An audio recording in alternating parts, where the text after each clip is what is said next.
Hello, everyone. My name is Lila, and I am here with I'm MC from the Dreaded Laramie. for another interview in the Another City in the World interview series. How are you doing? I'm good. Yeah, I'm just here in my office hanging out, getting some work done. Um, and it's a Thursday. Yeah, I'm doing great. Yeah. Thanks I for saw, making some time to talk and interview and all this stuff. Yeah, it's nice to be connected.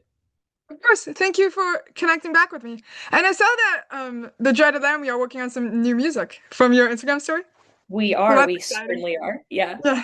We have 15 questions and a last bonus question. This is question number one. Question number one is, what would you want your fans to know about you and your band? Yeah, I would want them to know that Sean, our drummer, recently caught a 3.5 pound trout.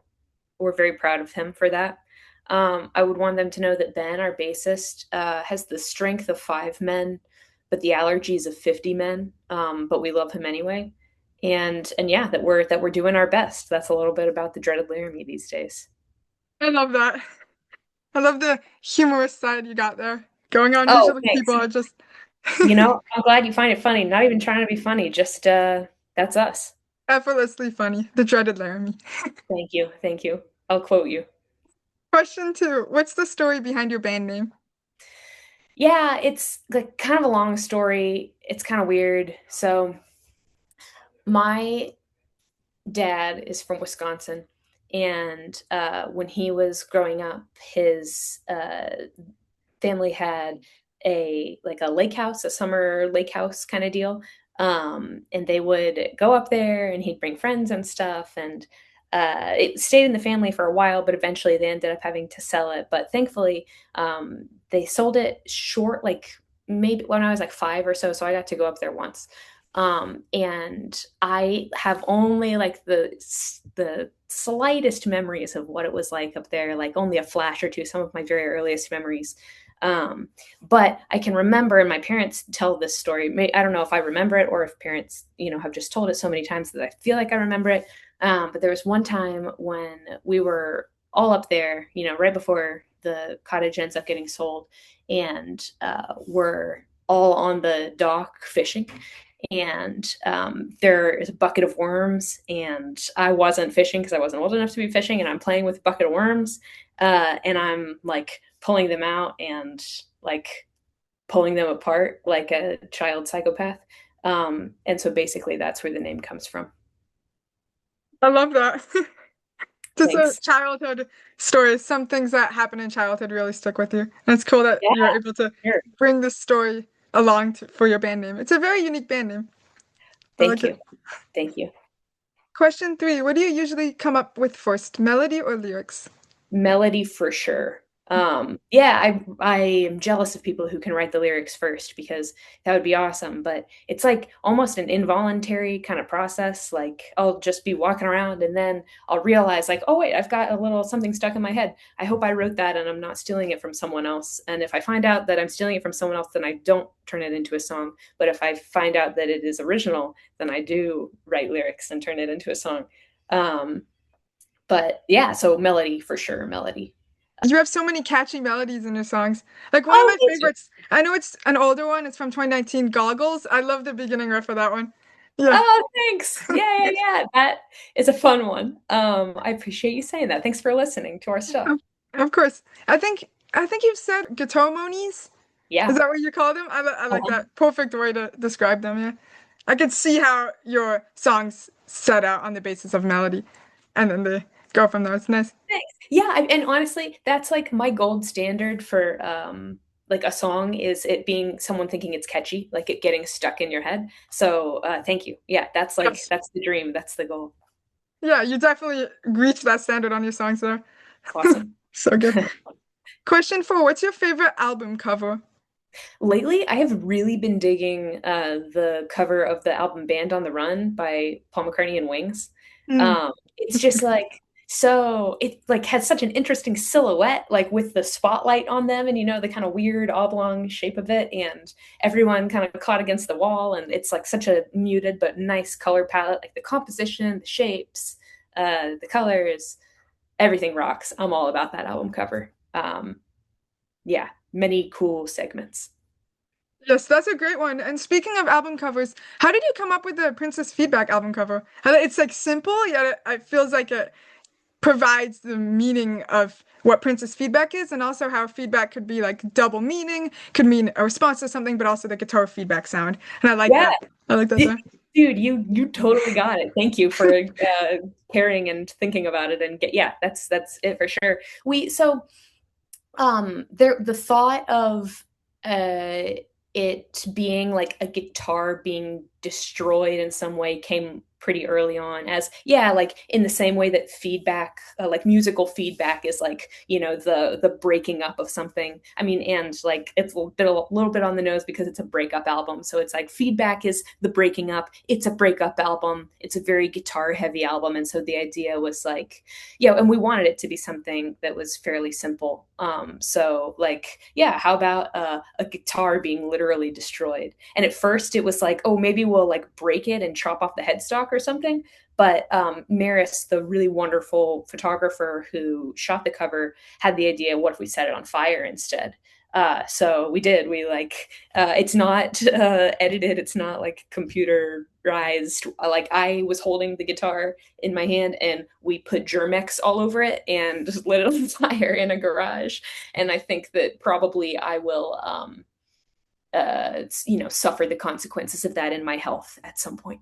Um, Breathing in the fumes, I mean, but yeah, so it was just like kind of guitar and destruction. And but yeah, no, you're exactly right. It's supposed to kind of capture the heart of the album. Dedicated to the craft, setting the guitar on fire. People smash guitars on stage, you set them on fire. Yeah, I wish I could smash a guitar on stage. I mean, I don't know. I don't want to. The funny thing too about the flaming guitar on the Princess Feedback cover, it still plays. Like I have it in my house. You can plug it in and it like will still make noise coming out of an amplifier. It's not a very good noise, but like I played it at a show once. Yeah, so yeah, that's the nice thing about the destruction of that guitar. It's still playable. Do you plan on like maybe playing a bit of a riff on it as like a Princess Feedback 2.0 tribute on the next album? Oh, yeah, that's a good idea. Just adding it in there. Yeah, I like it. The Dreaded Laramie lore of the guitar. Yeah, it sticks around. That'd be kind of cool. Question 5. What are your top favorite songs at the moment? Okay, so I'll say lately I've been listening a lot to I like this isn't quite a song, but hopefully it counts. Been listening to a lot of Mozart. I was Totally counts. recently Okay, cool. Was recently hanging out with my friend Lizzie from Teens in Trouble, who you talked to the other day, at her place in North Carolina, and we watched Amadeus, the like Mozart. Like I guess it's a biopic, but not Yes, exactly. It's so it's my goofy. dad's favorite movie. Oh no Amadeus. way, really? Do you like it? What do you think about it? I think it's wonderful. My dad actually is here with me right now, and he was Oh, hearing it. He was hearing it. He was like, "Yes, Amadeus." all right, go Dad. That's awesome. He's from Oh, Prague, cool. so yeah. Very cool. Yeah, it made me want to visit Europe. Hmm. Uh spend more time over there. It was so cool. We actually But yeah. visited. My sister and I, we have family in Prague from our dad's side, and we visited Prague 2 months ago, and it was Whoa, how amazing was it? because we beautiful, and it was great because we've been there 3 times in the past when we were much younger, but this time we got to go back and see the sights again, reminisce, meet family. It was great. Awesome. That rocks. Well, I'm happy for you and I'm jealous. Very cool. Um, but yeah, we watched that movie together and it was like, whoa, like blew me away. And I was like really thinking about it for a while and kind of went down a Mozart rabbit hole. And so I've been and Lizzie also, we would like in the mornings, I was there for a few days, and in the mornings we would journal like together. And one morning she put on Mozart while we were journaling, and I was like, whoa, this is awesome. Like, I feel like I can actually really focus, and it's beautiful. And so, like, between that and then us watching the movie after, listening to it, like, it just been like I've been in my office today, like, writing, and I've had let's see, Mozart's 33rd Symphony on in B flat major, performed by the Academy at St. Martin in the Fields, which has been my preferred performers of Mozart lately. But yeah, that's what I've been listening to lately, and have I mean, and I don't like I'm not a scholar of classical music. I would like to learn more about it and might go down that rabbit hole a little bit deeper, but that's what I've been listening to lately. That's a wonderful choice. And I've been hearing recently in more new pop culture songs that people are sampling classical music. Would you ever think of sampling classical music with power pop?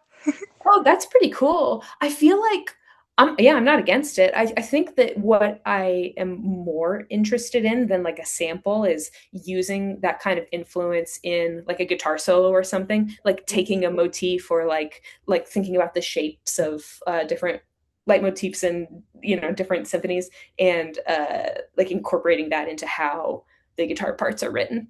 Um, there's like a song we have that may or may not make it onto the next record that is like about someone who is obsessed with Roman Baroque architecture, and the guitar solo is like Baroque kind of inspired thing. So yeah, like I'm super interested in using kind of like, and that's the thing, it's catchy, it's poppy, like at the end of the day, this stuff, like especially Mozart.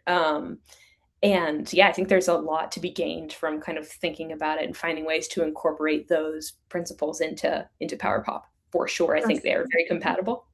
It's very intricate too. Like it matches the, I guess, like perfect medium of intricacy and catchiness there. So it's great. Yeah, totally agree. Yeah. Question 6. What's your favorite music genre? I mean, I hope this isn't a cop out, probably rock music. Like Same here. anything with big guitars, like anything that you want to see like flames behind on a stage. Uh, Yeah, that's, I mean, I like other kinds of music too, but it's like that's why I play music is to rock out. So I'll have to say rock. And you are an incredible shredder. That's what Lizzie described you as before nominating you. She was like, MC, Oh, an incredible shredder. You gotta talk. And that's I very kind. and I also agree with the flames. Like I've been to some concerts and if even if you're in the seats and you feel the flames, it just energizes you. It feels that rock and roll part of Yeah. yourself. I love it. Yeah. Yeah, I hadn't experienced like pyrotechnics at a show until a couple years ago. I went to a music festival with my sister in Atlanta. She had tickets and like brought me, and and my brother came too. I think it was all three of us. Anyway, my siblings and I are at this music festival, and there was like an EDM act at one point, which is not a genre that I'm very well versed in, but we like had these VIP tickets, and so I'm like right up front for this EDM act, and they had like flames pyrotechnics that blasted, and yeah, first time I had ever been. I think first time I've ever seen that live, definitely first time I've been that close to it live, and it was like, whoa, like this is intense, this is not like it is on the screen, it is hot, like you can feel it. I'm like, how are they, is the equipment safe, is everyone going to be okay? It's like so visceral and so big, and is I mean in that case it was EDM but very rock and roll. Yeah, flames are cool, flames rock, we should be using them more. Bringing it full circle to talk about your guitar being on fire. Ah, Yeah. yeah, true. Yeah, Yeah, but fire. one of my favorite concerts I've been to is Ghost, and seeing one of the songs Year Zero and the flames going there, just encompassing, all encompassing to feel the flames when you're actually there. Sounds like a wild experience. Yeah. Yeah. Question 7 now. What's your least favorite music genre? Okay. This is maybe controversial, but I'm gonna say also rock music. There's a lot to love. There's a lot to hate. Despite like all the great things about rock music we've talked about, like as I don't know, kind of think about it and live in it, I think that rock has a tendency to, I mean, one, it's terrible for the environment. We don't talk about this enough. Like it just is. Like pyrotechnics, I mean, I don't know, live music in general like is not great for the environment. At least like electric live music, big tours, like big buses that are putting out tons of carbon dioxide, and not to mention the electricity used for shit. So there's that, but that's not just rock, that's music in general. But and to be clear, I think it's a net positive, a net gain, but worth mentioning because it doesn't get acknowledged often enough, the environmental impact. But like rock also, because it's like big and full of machismo. I mean, that's one thing, like bit of a boys club, which is unfortunate. It also tends to really oversimplify things. I find there's not a lot of room for nuance in rock. Like I don't know, this summer has been for the first time in many like years, like since the pandemic, pretty much, that we haven't been on like a big summer tour. We've kind of been more in prep mode for getting ready for the next album. And so I've been home and like reading a lot, and I'm a teacher for work. And so I'm like, reading stuff and writing stuff and getting ready for the semester, and just like the juxtaposition between worlds of like, oh, I'm reading this scholar saying something really interesting about an issue, like with a lot of care for detail and nuance and stuff, compared to like seeing a rock musician post about the same topic on the internet. Like even if the people like have the same position, the way, I don't know, like rock music in its culture and in its formulation in actual songs expresses ideas often lacks a lot of depth and lacks a lot of nuance in a way that I think is unfortunate. So yeah, like I don't know, I have a love-hate relationship with rock, but mostly love, but also hate. I feel like in a world, especially with social media, it's so fast paced that people can say something and in just one day the followers of that band can take it in and then the next day they forgot about it. It's different like when you're reading a book, you're reading chapters, you're reading ideas, you're reading a elongated thing that sticks with you, especially if it's physical. You're holding it. It's like holding a physical CD. You're holding the messages that you're receiving in your hands. As you were saying, it's a machismo world. We have been seeing female-fronted bands making a comeback on the scene, especially in the pop punk world. Just one to mention is Meet Me at the Altar or South Arcade. Those are two of my favorite female-fronted bands. We're seeing more and more inclusion in now, which is needed. I agree. For sure. Yeah. Yeah, no, that's a great point. There are lots of great women in rock doing very cool things these days. Absolutely. Question 8. What's one song you wish you had written? Um, right now, today, I think the answer is the new Julia Jacklin song. She's got this new song called Get Away From Me that's like the chorus is Get Away From Me, I think I'll love you soon. And like the idea is so simple, so relatable, and it's so catchy. Like I've been able to listen to that song like kind of nonstop since it came out in like last month. It's been out for like a month and a half. And like man, it really has a hold on me, and I've thought many times, oh, like I've experienced this feeling before. Like I wish I had articulated it like that. I wish I had um, you know, been able to write a song like this. And now I feel like, at least in the meantime, kind of can't because I would just be trying to copy that song. But yeah, that is a newer one that's really been in my head of like, oh, I love the song and I wish that I had written it or something like it. I've never heard of it. I'll definitely check it out after this interview. Yeah, check it out. She's great. She's an Australian singer-songwriter. It's like kind of more on the indie, it's like on the softer indie alt side of things, but she rocks for sure. Awesome. I'll check it out. Question 9. What's one movie you'd love to hear your music in the soundtrack of? I'm gonna say The Odyssey, Christopher Nolan's The Odyssey, for three reasons. Reason number one, because it's quite popular and we would be making a lot of money. Reason number two, it doesn't. But after, have you seen the movie yet? Yes. Okay, No, cool. the old one. There's a new one Oh, coming out, right? Yeah. yeah, it just came Okay. out. Came out Oh, I on haven't. Friday of last week. Did you Okay, see it? well, I did. Yeah, Oh, I saw nice. it. Okay. And yeah, it's cool, but it also showed me that like he doesn't. I don't know that he actually cares about anything, actually Greek or related to the Odyssey being in the movie. So our music would fit just fine. And three, actually, really, that's like ancient Greek literature is what I spend my time with. So it feels like fitting in that way, even if the music is not like in line with the rest of the soundtrack, but mostly for the money I would want it to be on that soundtrack. That's valid. That's cool to hear you teach ancient Greek philosophy.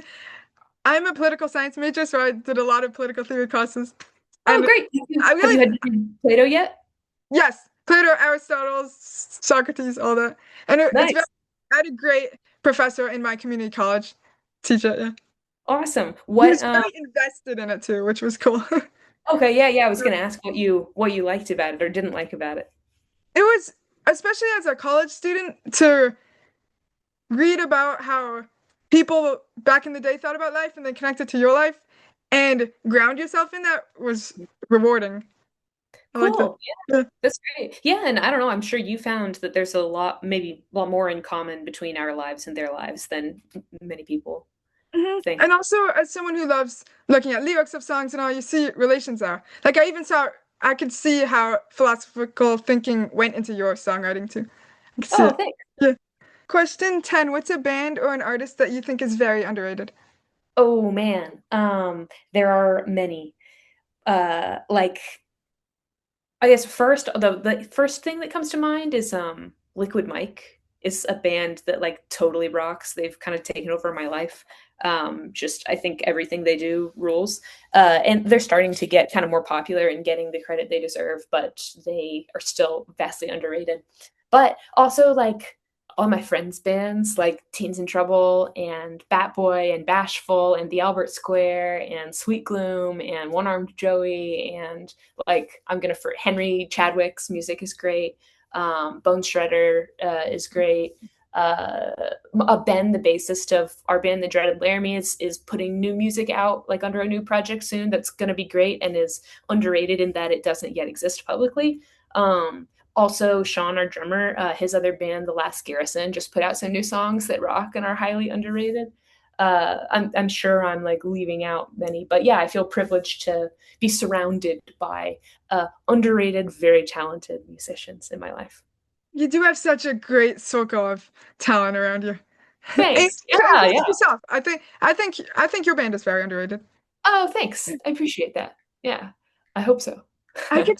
Like sometimes when I'm listening to your music or Bone Shredder music or Henry Chadwick's music, I feel that you guys would be like great openers for certain bigger bands, but sometimes it's hard to connect there to get to that reach there. Yeah, I'm like, For sure. I just yeah, because like one of my like goals, I guess you could say that I would love to see is Bone Shredder opening for Weezer because I could totally see that. That'd be awesome. Whoa, yeah. Yeah. That would rock. That'd be great. Yeah. And then Yeah, yeah. go And ahead. then like the Dreaded Laramie, opening for what would be like a band you would love to open for? Like if you could choose any band you would love to open for. Man, also Weezer would be great. I was gonna when you said you wanted to hear Randy's band open for Mhm. Weezer, Randy and Lizzie and I have a Weezer group chat where we compare notes and opinions about Weezer news and developments and history. Um, so yeah, no, that would be great. Also, The Darkness is a big one for me. Like I love that band, the British band. That like people know them for the hit "I Believe in a Thing Called Love," but they have so many other better songs, and they're a massive influence on our music and the kinds of songs I write. So that would be, I mean, Liquid Mike too. Man, I would like, give my left arm to open for them. So yeah, I'm probably leaving. I don't know. Those are a few bands I would love to open for. Imagine having like a collab tour with you, Teens in Trouble and Bone Shredder with Weezer. That'd be Oh, so whoa, cool. that would Yeah. rule. Yeah. Question 11. Who would you most like to collaborate with? Connects. Mm. I feel like I've been pretty lucky in that a lot of the people I admire, I've been able to collaborate with. Like Lizzie and I were writing some songs the other day. She rules, it's awesome. Um, uh, Man, but I might say Justin Hawkins, the frontman for The Darkness. Like that would be a dream collaborator. I would love to, like either write something with him or like record with him or just be in the same room and like talk to him because he's like such an enigma and inspiring and fascinating to me. But yeah, maybe Justin Hawkins. Actually, I haven't dived into that band's discography yet. If you were able to recommend some songs, what would be the songs you'd recommend? Ooh, I mean, you can't go wrong with either of the like much like Weezer, the first two albums are great. I think their whole discography is great, but let's see if I had to name like, five or so songs. I think the song I Hate Myself from their newest album rocks. I think the song All the Pretty Girls from Pinewood Smile really rocks. The song Dinner Lady Arms from One Way Ticket to Hell and Back rules. Um, I mean, man, Given Up from the first record, from Permission to Land, and like maybe Friday Night from the first record, I'd also say. But like, yeah, I don't know. It's hard. Oh man, and also all of Hotcakes, of course. All of Hotcakes rules. The Pancakes one. I like that. Yeah, I'll check those out. Maybe make like a The Darkness playlist. Recommended by Yeah, MC. you do. Yeah, let me know what you think. I think you'll like it. Okay. I'm looking forward to it. Question 12. Do you have a dream music festival you'd love to play at? Yeah, I feel really lucky, and I hope this doesn't sound like, self-congratulatory, but the Fest in Gainesville is like the dream, festival for our genre of music, I feel like, and the kind of circle of, the greater national and international scene that we're a part of. And I'm super, super grateful that we're playing it for the fourth time this year and they're putting us on the main stage, which is like, a crazy honor and really cool. And we're very grateful. So yeah, I feel a little bit like we're living the dream in October, getting to play at Fest and getting to play on the big stage. Um, yeah, I mean, there are other ones that would be cool. Like, it would be cool to play Shaky Knees in Atlanta.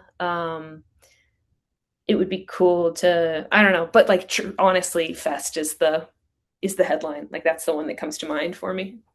Those are great festival choices. I saw that you performed at Dollfest in Yeah. Oakland recently, and I'm from the Bay Area, so and that was in March, and I didn't know about your band, but I was like, oh, we're so close. Oh, darn. Yeah, Dollfest rocks, and Maria, who puts it on, she's fantastic. Like, did you go to Dollfest at all?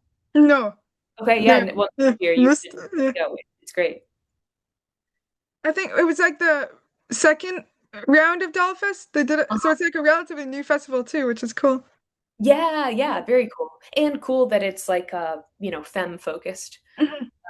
That, speaking of women in rock, very cool. Question 13. Can you give your fans a hint of what's to come? Maybe a hint about a song title or the vibe of what you've been working on?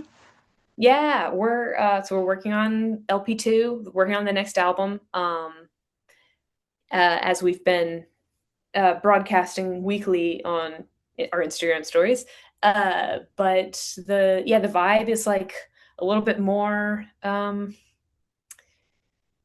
less, I don't know, the first record wasn't pop punk, but I feel like less the pop punk direction is the second album. It's more like is kind of the only way I know how to put it. It's yeah, I'm trying to think of how to describe it. It's in progress, the new record. And I mean, we haven't started recording it yet. We're like finalizing the songs, but it will be recorded soon and released hopefully as soon as possible, at least the new songs, but it rocks. It's a little bit more yeah, rockin', angry, but also happy. It's, if the first album was a breakup album, the second album is like let's fix it back. Let's fix things up and uh move on. So that's what we got coming. I'm excited. Do you think it Yeah. has more of like when you say angry or about happy, like a grunge feel or like a Uh, heavier feel? Not exactly grunge or heavy. It's like I don't know. Yeah, good question. Like I don't want to just keep saying rock and roll over and over again because that isn't helpful, but uh I'd say like if some well, I guess why I'm struggling is to me like grungy or like shoegazy or heavy or something feels marked by a lack of articulation, right? Like everything's a little bit fuzzy, like everything kind of bleeds together, everything is blending, and like into itself. And this is doing the opposite of that. Like I would say the new sound is highly articulated, and that all of like there's a lot more space, intentionally so, in the parts so that you can hear like exactly what's happening. And so there are less like big walls of sound so that there can be more punctuation. So I don't know if that wasn't really a sonic description, but hopefully that, I don't know, did that make any sense? That made total sense. Okay, I cool. was actually I was actually listening to a band recently. Do you know a band called Dog Store? Yeah, yeah, the Keanu Reeves band, Yes, yes. who And Weezer opened for at their first show, I'm pretty sure. that's awesome. I didn't Yeah. know about that. I was reading an article about him talking about his bass playing, and he's just so into everything about the bass sound. And he said the bass is like earth. And I like how you can hear the bass so much in those songs. And it reminds me of how you said that your music is, this album is more articulated. You can hear each instrument more. And I like Yeah, that. yeah, Yeah, that's the goal for sure. Yeah, cool. I'll have to listen to some more Dog Star for inspiration. they released a new album recently. It's really good. Oh, cool. Nice. Question 14. Where would you like to see the Dreaded Laramie in the next 3 years? I would like to see us having released as much music as possible. I write a lot of songs. We like work on a lot of songs. We play live. We are playing mostly, almost entirely new material these days, and like it's just the machine of recording and releasing music. Like I hate it so much. It takes time and costs money, and you have to get a bunch of people involved. But if I could somehow in the next 3 years find a way to cut through that and just like get our songs recorded as they're being written and out, like if we were releasing music based on how many songs we are like developing and playing, we would have three more records out between Princess Feedback and now. But it just like the bureaucracy of it is tremendously heavy. So yeah, my dream would be the Dreaded Laramie finds a way to release at least an album a year, whether people listen or not. That's a great description of where you want to see yourself. I've actually, as someone who's posting on social media, trying to get my interview out there too, I agree with you with the bureaucracy part, that it's hard to you're sitting on something, you really want to release it or you really want to post something, but you have all these steps you need to go through. And again, I was thinking of how artists can work on an album and then they scrap it 2 years later because they get a completely different idea. But in the meantime, they could be releasing those albums. As you said, you'd have 3 albums in between Princess Feedback. It's just we want to get so much music out there, there's so much to show into the world that we want to release, but it's hard to. So I get that. Yeah, for sure. Yeah, well, I'm sorry to hear that you can sympathize with the problem. We're all suffering, but we persist and we Yes, gotta release it somehow. Yeah. exactly. Question 15. What's your dream CD or dream vinyl to add to your collection? Ooh, right now I'm gonna say the whenever it happens, next Teens in Trouble album. I've gotten to hear kind of some of the songs in progress, and they're sounding pretty good. And I am stoked to add that thing to my collection. I will admit, I don't. I'm not like an avid collector of physical media. More of a book collector than a physical music collector. Uh, so like yeah, but even if I was, the answer would be the same actually now that I think of it. So yeah, I can't wait to get that new Teens in Trouble record into my hands. It's gonna be easy for you to get it. I hope so. Yeah. Yeah, I'm hoping to pick one up at a future show when they come to the Bay Area. Do you have Oh, any shows planned for the Bay Area?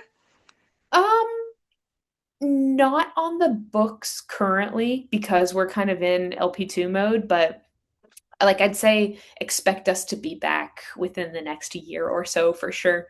Especially once the next record is like recorded and released and we're promoting it and stuff, we'll like certainly be getting to California and getting to the Bay Area to promote it. So sorry that I don't have any, shows to talk about now, but yeah, at some point. Are you going to see Teens at the Asian Man Records anniversary shows in the fall? I'd love to. I'd love to catch a show though, yeah. In the Bay Cool. Area. Yeah, well, hey, I'll let you know when we're coming to town for sure. Let the viewers know where you can buy your music or stream your music, buy merch. Yeah, I mean, our music is available wherever you listen to music. So all the normal places. I prefer people don't use Spotify because it pays us really bad. They support unfortunate people, but yeah, wherever you find music, you can find us. We have merch on Bandcamp and on Shopify. Like if there's a link in our Instagram bio for merch and stuff. We're a little low right now, so help clear us out. But that's kind of where we're most active on Instagram. I think technically we have a Twitter page, but I haven't logged in like years. So Instagram is kind of the place to keep up with us for those who are social media inclined. Awesome. So anybody who's watching, if you want to pick up some Dreaded Laramie merch, clear out the inventory. Yeah, please. We need it. And last question, who do you nominate to answer these questions next? You haven't talked to Sim Castro of the Albert Square yet, right? No, I have not. I think you ought to talk to Sim next. I will. It's a great nomination. Thank you. Yeah, he's talented and is releasing some great new music right now. He'd be great. I'd love that. Yeah. Thank you so much for taking the time to talk with me. It was a very interesting conversation. Thank you. Thank you too. Thanks. It's been great chatting, and I appreciate your thoughtfulness and thanks. Thank you. Have a great rest of your day. Could forgive you, better yet that I didn't need to. Don't you wanna try? Think about the first time. If I could do it all over, I would stay in that night. I should call and ask you whether we could write breakup songs together to help me